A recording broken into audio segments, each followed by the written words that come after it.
ગાયત્રી શક્તિપીઠ બાયડ દ્વારા વિશ્વ તમાકુ નિષેધ દિવસની ઉજવણી કરવામાં આવી।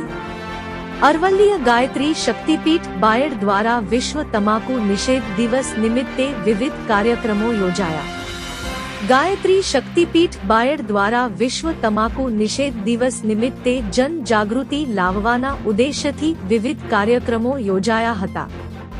બાયડ ખાતે ગાયત્રી પરિજનો અને ગ્રામજનોની વિશાળ રેલી બાયડ બસ સ્ટેશનથી પ્રાંત કચેરી બાયડ પાસેના ખુલ્લા મેદાનમાં પહોંચી વ્યસનમુક્તિ અંગે નારા, ગીતો અને સંદેશા ઉચ્ચારી પુસ્તિકાઓ મફત વિતરણ કરી નગરની પ્રજાને વ્યસન ના કરવા અંગે જાગૃત કરવા પ્રયાસ કર્યો હતો। છેલ્લે વ્યસન અંગેના પૂતળાનું દહન કરવામાં આવ્યું હતું।